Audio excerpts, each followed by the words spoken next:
തലമുറകൾക്കെന്നും അവകാശം. യേശുവിൻ ബലിയുടെ യോഗ്യതയാലെ ബന്ധനത്തിൽ നിന്നും വിടുതൽ. ഈശോ മിശിഹായ്ക്ക് സ്തുതിയായിരിക്കട്ടെ. പ്രിയപ്പെട്ടവരെ, ആയുസ്സിന് ഒരു ദിനം കൂടെ കൂട്ടിത്തന്ന് നമ്മെ അനുഗ്രഹിക്കുന്ന ദൈവത്തിന് നമുക്ക് നന്ദി പറയാം. ഈ ദിവസം നമുക്ക് ഈശോ വിചിന്തനത്തിനായിട്ട് നൽകുന്നത് പുറപ്പാടിന്റെ പുസ്തകം 20-ാം അധ്യായമാണ്. അതിൻ്റെ 8 മുതൽ 11 വരെയുള്ള വാക്യങ്ങൾ നമുക്ക് ശ്രദ്ധിക്കാം. സാബത്ത് വിശുദ്ധ ദിനമായി ആചരിക്കണമെന്ന് ഓർമ്മിക്കുക. 6 ദിവസം അധ്വാനിക്കുക, എല്ലാ ജോലികളും ചെയ്യുക. എന്നാൽ 7-ാം ദിവസം നിന്റെ ദൈവമായ കർത്താവിന്റെ സാബത്താണ്. അന്ന് നീയോ നിന്റെ മകനോ മകളോ ദാസനോ ദാസിയോ നിന്റെ മൃഗങ്ങളോ നിന്നോടൊത്ത് വസിക്കുന്ന പരദേശിയോ ഒരു വേലയും ചെയ്യരുത്. പ്രിയപ്പെട്ടവരെ, കർത്താവ് എത്ര കൃത്യമായിട്ടാണ് സാബത്ത് ആചരണത്തെ കുറിച്ച് നമ്മളോട് പറയുന്നത്. നമുക്ക് കർത്താവ് 7 ദിവസം തന്നിരിക്കുകയാണ്. ഒരാഴ്ചക്ക് 7 ദിവസമുണ്ട്. ആ 7 ദിവസത്തിൽ ഒരു ദിവസം സാബത്തായി ആചരിക്കണം എന്ന് കർത്താവ് കൽപ്പനയായിട്ട് നമുക്ക് തന്നിരിക്കുന്നതാണ്. അതിന് ഓപ്ഷൻ ഇല്ല, കൽപ്പനയായിട്ട് തന്നിരിക്കുകയാണ്. സാബത്ത് വിശുദ്ധ ദിനമായി ആചരിക്കണമെന്ന് ഓർമ്മിക്കുക. 6 ദിവസം അധ്വാനിക്കുക, എല്ലാ ജോലികളും ചെയ്യുക. എന്നാൽ 7-ാം ദിവസം നിന്റെ ദൈവമായ കർത്താവിന്റെ സാബത്താണ്. അന്ന് നീയോ നിന്റെ മകനോ മകളോ ദാസനോ ദാസിയോ നിന്റെ മൃഗങ്ങളോ നിന്നോടത്ത് വസിക്കുന്ന പരദേശിയോ ഒരു വേലയും ചെയ്യരുത്. നമ്മളൊരു 10 ആപ്പിള് ടൗണിൽ പോയപ്പോൾ വാങ്ങിക്കൊണ്ട് വീട്ടിൽ വന്നു എന്ന് കരുതുക. മക്കൾക്കത് കൊടുത്തു. എന്നിട്ട് നമ്മൾ പറയാണ്, മക്കളെ ഒരാപ്പിള് എനിക്ക് വേണം, തരില്ലേ? മക്കൾ തരുവോ ഇല്ലയോ? തീർച്ചയായും തരും. കാരണം ഇനിയും എന്തെങ്കിലുമൊക്കെ കിട്ടണമെങ്കിൽ അപ്പ ചോദിക്കുമ്പോൾ തരണം. ഇനി അങ്ങനെ അത് മാത്രമല്ല, അപ്പയോട് സ്നേഹമുള്ളവര് തീർച്ചയായിട്ടും ചോദിക്കുമ്പോൾ തരും. കർത്താവും ഇത് മാത്രമേ നമ്മോട് ആവശ്യപ്പെടുന്നുള്ളൂ. പ്രിയപ്പെട്ടവരെ, ആയുസ് തന്നവൻ, ആരോഗ്യം തന്നവൻ, ദിവസങ്ങൾ കൂട്ടിത്തരുന്നവൻ നമ്മളോട് പറയുകയാണ്, ആഴ്ചയിൽ 7 ദിവസമുണ്ട്, അതിലൊരു ദിവസം എനിക്കായി മാറ്റിവെക്കണം. അന്ന് പരിശുദ്ധമായിട്ട് കരുതണം. മറ്റെല്ലാ ജോലികളിൽ നിന്നും പിന്തിരിഞ്ഞ് നീ അന്ന് വിശ്രമ ദിനമായി ആചരിക്കണം. നമുക്ക് ജീവിതം ദാനമായി നൽകിയ ദൈവത്തോടുള്ള നന്ദിയുടെ സൂചനയായി ആഴ്ചയിൽ ഒരിക്കൽ കർത്താവിന്റെ സന്നിധിയിൽ ശാന്തമായി ചെലവഴിക്കാനായിട്ട് നമുക്ക് പരിശ്രമിക്കാം. അന്ന് വിശുദ്ധ കുർബാനയിൽ വളരെ ഭക്തിയോടെ, വളരെ ഒരുക്കത്തോടെ, സാധിക്കുമെങ്കിൽ ശനിയാഴ്ച ആ ഇട ദിവസങ്ങളിൽ എന്തെങ്കിലും കുമ്പസാരി ചുരുങ്ങി വളരെ വിശുദ്ധിയോടെ, കർത്താവിന്റെ ദിവസം പരിശുദ്ധമായി ആചരിക്കണമെന്നാണല്ലോ, നല്ല വിശുദ്ധിയോടുകൂടെ വിശുദ്ധ കുർബാനയിൽ ഭക്തിയോടെ പ്രാർത്ഥനകളൊക്കെ ഉറക്കെ ചൊല്ലി നന്നായി സജീവമായി പങ്കെടുക്കുവാനും വിശുദ്ധ കുർബാന സ്വീകരിക്കാനും കഴിഞ്ഞ ഒരാഴ്ച കാലം കർത്താവ് നൽകിയ നന്മകൾക്കെല്ലാം നന്ദി പറയാനും വരുന്നൊരാഴ്ച കാലത്തെ എല്ലാ കാര്യങ്ങളെയും കർത്താവിനെ സമർപ്പിക്കുവാനും ഒക്കെ ആയിട്ട് അന്നത്തെ വിശുദ്ധ കുർബാനയ്ക്ക് വലിയ പ്രാധാന്യം കൊടുത്തുകൊണ്ട് നമ്മൾ പങ്കെടുക്കണം. ഒരു നിയമമായതുകൊണ്ട്, കടമയാണല്ലോ, പ്രമാണമാണല്ലോ, പാലിക്കണമല്ലോ എന്ന നിർബന്ധത്താലല്ല, സ്നേഹത്താൽ, എനിക്ക് ജീവിതം തന്നവനോടുള്ള നന്ദിയാൽ ആ ബലിയിൽ നമ്മൾ പങ്കെടുക്കാനായിട്ട് പരിശ്രമിക്കണം. അതേപോലെ തന്നെ അന്നത്തെ ദിവസം മറ്റ് ജോലികൾക്കായിട്ട് നീങ്ങാതെ, നമ്മുടെ വീട്ടിൽ വേലക്കാരുണ്ടെങ്കിലും കർത്താവ് അങ്ങനെയാണല്ലോ പറയുന്നത്, എൻ്റെ വേലക്കാർക്ക്, പരദേശിയായിട്ട് കൂടെ ഉള്ളവന് പോലും, അല്ലെങ്കിൽ നിങ്ങൾ മൃഗങ്ങൾ പോലും വിശ്രമിക്കട്ടെ എന്നാണ് പറയുന്നത്. അപ്പം എന്ന് പറഞ്ഞാൽ കാളകളെ കൊണ്ടൊക്കെ ജോലി ചെയ്യിപ്പിച്ചുകൊണ്ടിരുന്ന ഒരു കാലഘട്ടമായിരുന്നു. എല്ലാ രീതിയിലും വിശ്രമത്തിന്റെ ഒരു ദിവസമായി, പ്രാർത്ഥനയുടെ ഒരു ദിവസമായി, ദൈവത്തോട് കൂടുതൽ അടുക്കേണ്ട ഒരു ദിവസമായിട്ട് ആ ദിവസം മാറ്റണമെന്ന് കർത്താവ് ആഗ്രഹിക്കുകയാണ്. നമുക്കറിയാം, നമുക്കൊരു മൊബൈൽ ഫോൺ ഉണ്ടെങ്കിൽ ഈ ഫോൺ നമ്മൾ കൊണ്ടു നടക്കുന്നതിനിടയിൽ ഇടയ്ക്ക് ആ ഫോൺ നമ്മൾ ചാർജ് ചെയ്യാനായിട്ട് കുത്തിവെക്കും. മുഴുവൻ സമയവും കീശയിലിട്ടുകൊണ്ട് നടന്നാൽ അധികം നേരം ഉപയോഗിക്കാൻ പറ്റത്തില്ല. എൻ്റെ ബാറ്ററി തീർന്നു കഴിഞ്ഞാൽ ചാർജ് ചെയ്യണം. അതിനായിട്ട് തീർച്ചയായിട്ടും ഒന്നുകിൽ സ്വിച്ച് ഓഫ് ആയിട്ട് അല്ലെങ്കിൽ ഒരു സ്ഥലത്ത് പ്ലഗ് ചെയ്ത് നമ്മളത് വെക്കണം, എങ്കിലേ ചാർജ് ചെയ്യപ്പെടുകയുള്ളൂ. ഇതുപോലെ നമ്മുടെ ജീവിതവും, ദൈവത്താൽ സൃഷ്ടിക്കപ്പെട്ട ജീവിതം ചാർജ് ചെയ്യുന്ന ദിവസമായിട്ട്, ശക്തി പ്രാപിക്കുന്ന ദിവസമായിട്ട്, ദൈവത്തിന്റെ അടുത്ത് ശാന്തമായിരുന്ന് എല്ലാ തിരക്കുകളിലും വിശ്രമിച്ച് കർത്താവിന്റെ സന്നിധിയിലായിരിക്കുന്ന ഒരു ദിവസമായിട്ട് ഞായറാഴ്ച ദിവസങ്ങളെ മാറ്റുകയാണെങ്കിൽ, ഈ ഞായറാഴ്ച പരിശുദ്ധമായി ആചരിക്കണം എന്ന കൽപ്പന ദൈവത്തിനല്ല, നമുക്കാണ് ഉപകാരപ്പെടുന്നത് എന്ന സത്യം നമുക്ക് ഓർക്കാം.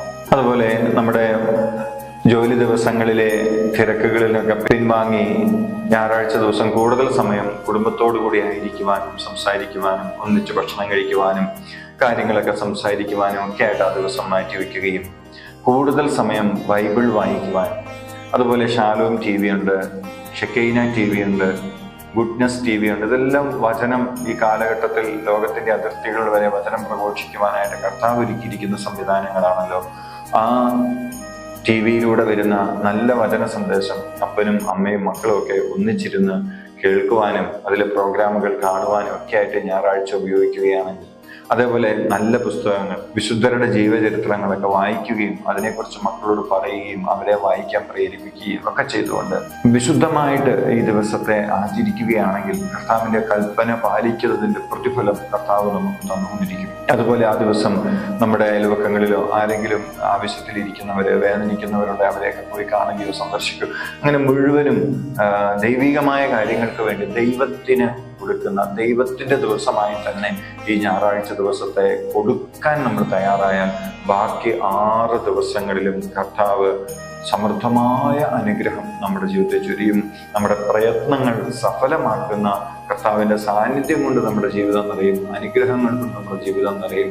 ഇത് പഠിക്കുന്ന ഒരു വിദ്യാർത്ഥിയാണെങ്കിലും മറ്റേത് ജോലികൾ ചെയ്യുന്നവരാണെങ്കിലും അവർക്കെല്ലാം ഇത് ബാധകമാണ്. പ്രിയപ്പെട്ടവരെ, നമുക്ക് ജീവിതം തന്ന കർത്താവിന്റെ സന്നിധിയിൽ കർത്താവിനെ ആരാധിക്കാൻ ഒരു ദിവസം, കർത്താവിനോട് ചേർന്നിരിക്കാൻ ഒരു ദിവസം, എല്ലാ ദിവസവും കർത്താവിനോട് ചേർന്നിരിക്കണം, പക്ഷെ ഇന്ന് സ്പെഷ്യലായിട്ട് ബാക്കി എല്ലാ കാര്യങ്ങളും മാറ്റിവെച്ച് കർത്താവിനോട് ചേർന്നിരിക്കുന്ന ഒരു ദിവസം നമുക്ക് വേണം. മനുഷ്യനത് അത്യാവശ്യമായതുകൊണ്ടാണ് കർത്താവ് അത് കൽപ്പനയായിട്ട് പറഞ്ഞിരിക്കുന്നതെന്ന ബോധ്യത്തോടുകൂടെ ആ കൽപ്പനയിൽ വെള്ളം ചേർത്ത് അതിനെ നിസ്സാരമായി കാണാതെ, അതിനെ അവഗണിക്കാതെ, പ്രിയപ്പെട്ടവരെ, അതെന്റെ ജീവിതത്തിൽ കർത്താവിനോടുള്ള സ്നേഹത്തെയും ദൈവത്തോടുള്ള ഭയഭക്തി ബഹുമാനത്തോടെ നമ്മൾ ചെയ്യാൻ തയ്യാറായാൽ അതിൻ്റെ നന്മയും അതിൻ്റെ ഫലവും അത്ഭുതാവഹമായ രീതിയിൽ നമ്മുടെ അനുദിന ജീവിതത്തിൽ പ്രകടമാകാനായിട്ട് തുടങ്ങും.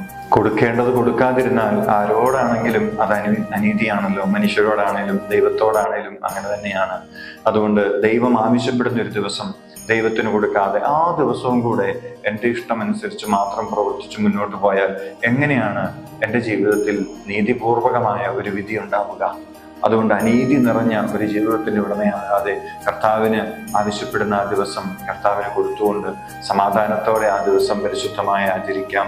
പ്രിയപ്പെട്ടവരെ, കഴിഞ്ഞ നാളുകളിൽ ഈ ഞായറാഴ്ച ആചരണത്തിൽ വന്നിട്ടുള്ള വീഴ്ചകൾ അത് മനുഷ്യന്റെ നിയമമല്ല, ദൈവത്തിന്റെ കൽപ്പനയാണെന്ന ബോധ്യത്തോടുകൂടെ നമുക്ക് ആത്മാർത്ഥമായിട്ട് നമ്മളെ തന്നെ പരിശോധിക്കാം, വന്ന തെറ്റുകൾക്ക് മാപ്പ് ചോദിക്കാം. അപ്പൊ നമ്മുടെ മരണം വഴി നമ്മുടെ കുടുംബങ്ങളിൽ വേർപെട്ടു പോയവരുടെ ആത്മാക്കൾക്ക് ഈ രീതിയിൽ ഏതെങ്കിലും കടങ്ങൾ ബാക്കിയുണ്ടെങ്കിൽ അത് നമുക്ക് പരിഹരിക്കാം. എങ്ങനെ പരിഹരിക്കാം?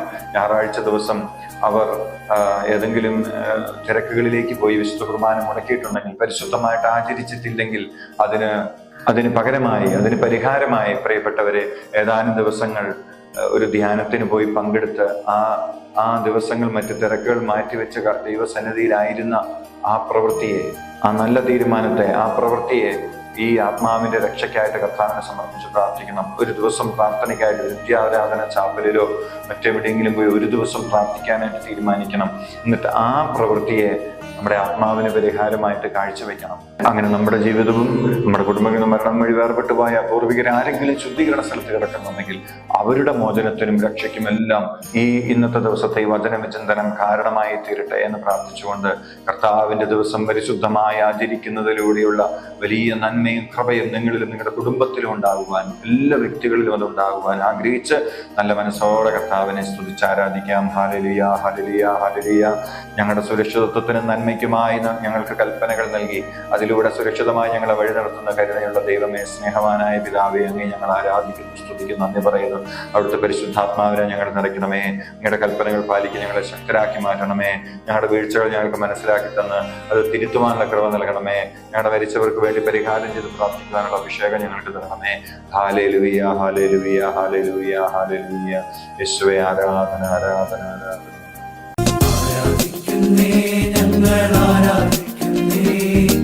ആത്മനാഥനേശുവിനെ ആരാധിക്കുന്നേ, ആരാധിക്കുന്നേ, ഞങ്ങൾ ആരാധിക്കുന്നേ, ആത്മാവിലും സത്യത്തിലും ആരാധിക്കുന്നേ.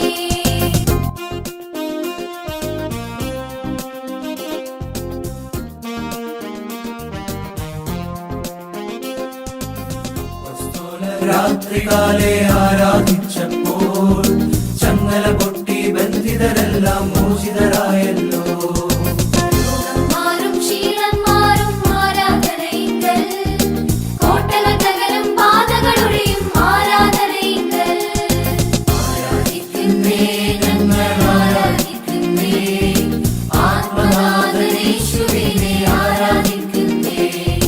നമ്മുടെ കുടുംബങ്ങളിൽ നിന്ന് മരണം വഴി വേർപെട്ടു പോയവരെ ഓർത്ത് അവർക്കായി നമുക്ക് പ്രാർത്ഥിക്കാം. നിത്യനായ ദൈവമേ, ഈ ദിവസം അർപ്പിക്കപ്പെടുന്ന എല്ലാ ദിവ്യബലികളോടും ചേർത്ത് പ്രിയപുത്രനായ യേശു മിശിഹായുടെ തിരുരക്തം ശുദ്ധീകരണ സ്ഥലത്തിലെ ആത്മാക്കൾക്കായും ലോകമെങ്ങുമുള്ള പാപികൾക്കായും സഭയിലുള്ള പാപികൾക്കായും എന്റെ ഭവനത്തിലെയും എന്റെ കുടുംബത്തിലെയും പാപികൾക്കായും ഞാൻ സമർപ്പിക്കുന്നു.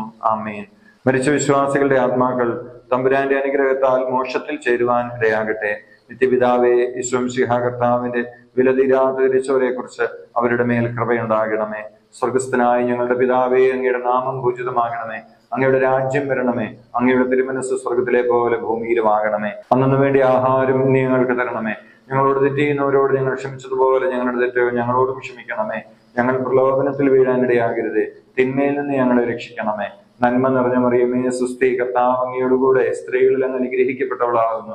അങ്ങയുടെ ഉദരത്തിന്റെ ഫലമായി ഈശോ അനുഗ്രഹിക്കപ്പെട്ടവനാകുന്നു. പരിശുദ്ധ മറിയമേ, തമ്പുരാന്റെ അമ്മേ, പാപികളായ ഞങ്ങൾക്ക് വേണ്ടി ഇപ്പോഴും ഞങ്ങളുടെ മരണസമയത്തും തമ്പുരാനോട് അപേക്ഷിച്ചു കൊള്ളണമേ. ആമേൻ. പിതാവിനും പുത്രനും പരിശുദ്ധാത്മാവിനും സ്തുതി, ആദിയിലെ പോലെ ഇപ്പോഴും എപ്പോഴും എന്നേക്കും. ആമേൻ. ആത്മാവിൻ ശക്തി, അത്യുന്നത ശക്തി, പരിശുദ്ധാത്മശക്തി എന്നിൽ നിറയട്ടെ, എന്നിൽ നിറയട്ടെ, സഭയിൽ നിറയട്ടെ, ലോകം മുഴുവൻ കത്തിപ്പടരട്ടെ. എന്നിൽ നിറയട്ടെ, സഭയിൽ നിറയട്ടെ, ലോകം മുഴുവൻ കത്തിപ്പടരട്ടെ. എന്നിൽ നിറയട്ടെ, സഭയിൽ നിറയട്ടെ, ലോകം മുഴുവൻ കത്തിപ്പടരട്ടെ.